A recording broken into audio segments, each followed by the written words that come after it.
Beaucoup ont été déçus de la saison 2 de Squid Game, parce qu'il n'y a tout simplement pas eu de suite. En tout cas, pas de suite concrète. Mais peut-être que nous changerons d'avis après avoir visionné la saison 3.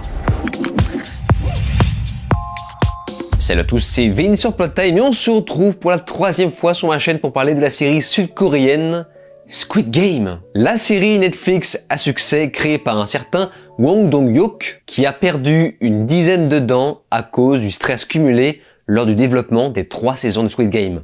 C'est pas une blague, vous pouvez aller vérifier de votre côté. Ça a été diffusé dans le monde entier depuis le 17 septembre 2021 sur Netflix, avant de devenir succès mondial, blablabla, vous connaissez la chanson. Je ne vais pas revenir sur tout le contexte que j'ai déjà abordé dans ma vidéo consacrée à la saison 2, sortie il n'y a que quelques mois à peine. Donc dans le doute, je vous mets le lien en annotation. Parce que oui, ce qu'on ne vous dit pas, c'est qu'il n'y a pas vraiment de saison 3. Nous sommes plutôt sur ce que j'appellerais une saison 2.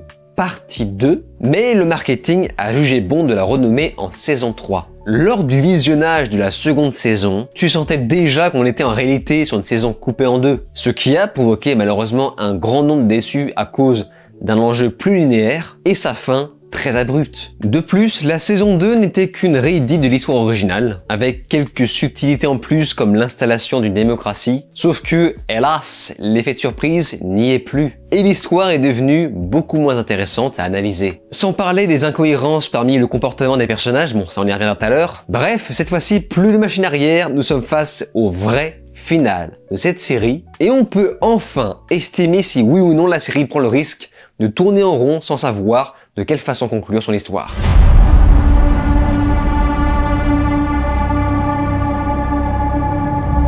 La guerre est déclarée entre Frontman et Geun, bien décidé à faire tomber l'organisation de l'intérieur. Mais tandis que les jeux gagnent en violence, les soldats, recruteurs et joueurs révèlent que personne n'échappe aux règles, pas même ceux qui les écrivent. Entre vengeance personnelle et lutte pour la vérité, la saison 3 conclut la saga dans un final explosif. Enfin, en tout cas, j'espère. Saison 2, 7 épisodes. Saison 3, 6 épisodes. Dieu ce que c'est court. Après, la durée des épisodes reste quand même assez copieuse. Voilà, une bonne heure à chaque fois. En regardant cette dernière saison, je me suis rendu compte à quel point c'était compliqué de faire une aussi grosse coupure, étant donné qu'on reprend pile poil là où on nous avait laissé précédemment. Donc il fallait se remémorer tous les personnages de la saison précédente avec leur histoire, et j'avoue que tout le monde n'a pas forcément le temps de se retaper cet épisode pour mieux comprendre la suite. Et croyez-le ou non, mais une simple coupure de quelques mois peut suffire pour interférer notre avis. Et aussi surprenant que ça puisse paraître, finalement, les jeux reprennent dans cette suite. Et ce, jusqu'à la fin de l'histoire, on a donc à boire et à manger pour le reste de la série. La chose dont je voulais vous parler en vidéo, c'était le cas du personnage principal. J'avais vu un commentaire dans ma vidéo précédente disant que c'était quand même vachement bizarre que le personnage principal ne se doute de rien vis-à-vis du 001, alias Frontman.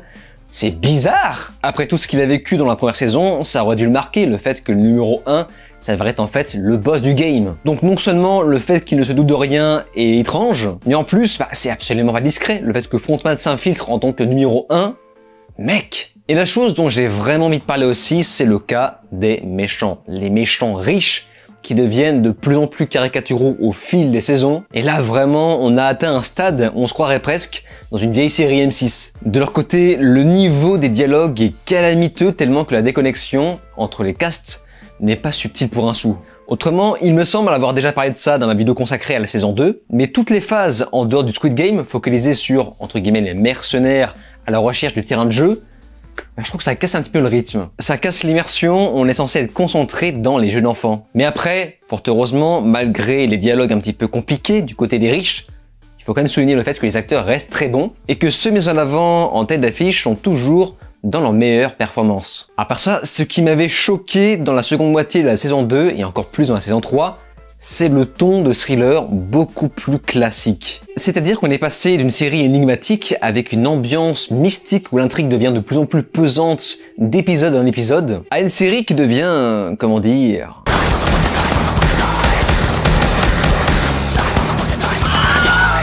beaucoup plus classique. Évidemment, ça reste quand même très qualitatif en termes de réalisation, de choix de direction artistique, des couleurs, de mise en scène, de la direction des acteurs, et j'en passe. mais le scénario a quand même du mal à se renouveler, et on développera tout ça en partie spoilers dans un instant. Après, je note une petite surprise dans ce final, les musiques, ou plutôt l'ambiance sonore de façon générale. Elle ne va pas dans la facilité en proposant des musiques de thriller classiques, mais compose au contraire des sons exotiques, tantôt bizarres, tantôt guerriers, faisant écho à la vengeance. Enfin bref, j'ai encore beaucoup de choses à dire, mais pour ça, nous allons devoir passer à la partie spoilers. Alors de ce que j'ai compris, les méchants étaient visiblement au fait de tout ce qui se passait du côté, comment dire, des rebelles. Le fait que le héros se ramène avec une équipe faisant partie du jeu, notamment à cause de la taupe infiltrée dans l'autre camp. Ce qui signifie que tout ce qui s'est passé durant la fin de la saison 2, donc on peut penser à la fusillade par exemple, était en réalité prévu. Enfin, plus il y a du mouvement, plus il y a de la rébellion, plus il y a, comment dire, des dissidents, et plus ça crée du divertissement pour les riches. C'était pour eux littéralement une télé-réalité. Mais ce début de saison 3 décide de remettre très rapidement les joueurs sur les rails. Dans cette nouvelle saison, ce qui m'a personnellement dérangé dans le premier jeu, c'est qu'on demande aux joueurs de tuer physiquement avec un poignard. Et cette fois-ci, j'ai trouvé l'idée un petit peu décevante, car le Squid Game nous avait habitués à voir des personnages tout le temps dans la défensive, mais jamais dans l'offensif. Et après ça, les personnages votent encore pour continuer le jeu. Je suis désolé, mais plus personne n'y croit. Voilà. C'est acceptable dans la première saison, parce que dans la première saison, c'était juste une fois au début, mais le fait de répéter le même vote entre chaque jeu, bien que l'idée soit bonne pour caricaturer une sorte de tyrannie de la démocratie dysfonctionnelle, je suis désolé, on n'y croit plus du tout. Enfin, normalement, tout le monde vote non. C'est fini. Chaque nouveau jeu est plus atroce que le précédent, avec beaucoup de triche. Ce qui fait que plus la saison avançait, et plus je trouvais ça tiré par les cheveux. Entre les séquences pseudo-humoristiques avec la voyante, et l'accouchement en plein jeu, je me suis dit, ça c'est pas possible en fait. Enfin, il y a quand même des limites. Un accouchement dure des heures et avec des préparatifs, pas quelques minutes. Alors, je veux bien qu'il y ait une ellipse, mais quand même, je veux dire, c'est abusé là. Alors après, je ne remets pas en question le fait que ça ajoute une palette supplémentaire d'idées intéressantes avec ce bébé, maintenant intégré au jeu, qui ici deviendra le centre de l'histoire. Disons simplement que ça rend la suspension consentie d'incrédulité encore plus difficile. Et à part ça, sujet qui fâche, ça me fait beaucoup rire de voir que le personnage le plus fort physiquement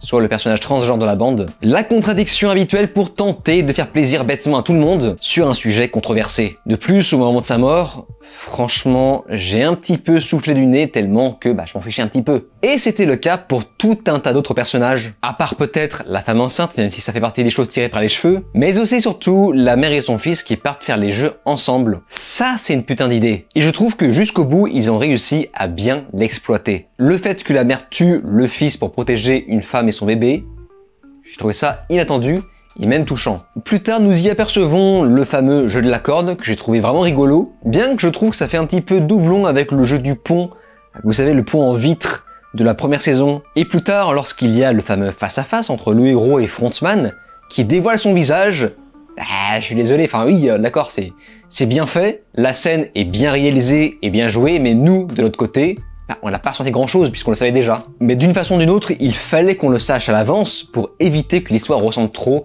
à la fin de la première saison. Et justement, pour rester sur ces fameux doublons, la scène finale est intéressante, mais elle aussi, je suis désolé, je trouve qu'elle ressemble énormément au final de la saison 1. Et tout ça pour finir sur à peu près la même conclusion, en tout cas, la même morale, le fait que les humains ne sont pas des animaux, et le bonus sacrifice sur la mort du héros pour laisser le bébé en vie. Et le tout se conclut sur l'arc de Néoul, je sais pas comment ça se prononce, désolé, la femme avec sa petite cicatrice sur la joue, qui était quand même un arc hyper important dans les 2 dernières saisons.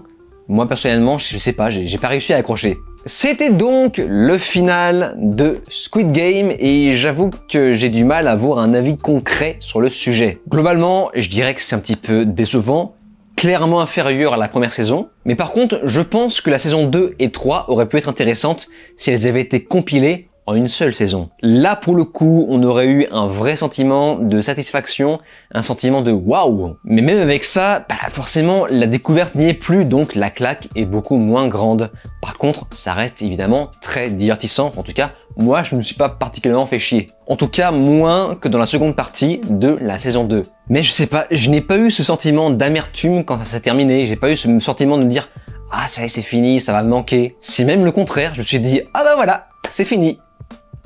Avec un semblant de fin ouverte, on aperçoit Cate Blanchett et Qu'est-ce qui vient de se passer là? On a bien vu ce qu'on a vu, hein. C'est Cate Blanchett. Qu'est-ce que fout Galadriel? What the fuck? J'ai vérifié de mon côté et effectivement, c'est bien Cate Blanchett qui fait un caméo. Qu'est-ce que c'est que ce bordel? Ah, je sais. C'est en fait une façon de nous teaser le remake américain réalisé par David Fincher qui arrive bientôt. Et ça sous-entend que ce futur remake est en réalité un spin-off, une suite spin-off qui se déroule en Amérique. Donc j'aimerais pouvoir dire que je suis curieux de voir ça. Et bordel, pour moi on a largement fait le tour. Ça y est, on a usé du concept de Squid Game. Je sais pas si c'est... Enfin, comment on peut rendre ça divertissant? Après voilà, la sauce David Fincher, je suis très curieux de voir ça. Bref, vous avez en tout cas mon avis, mon analyse complète sur le sujet. N'hésitez pas à me faire part du vôtre dans les commentaires, comme à chaque fois j'y porterai attention. Et pour le reste, n'oubliez pas tous les liens en description et en commentaire épinglés, notamment de mon Patreon où vous pouvez avoir accès à tous mes podcasts depuis le début. Et pour ceux qui ne l'ont pas encore fait, n'oubliez pas de vous abonner à ma chaîne YouTube. Je vous dis alors ciao et à la prochaine.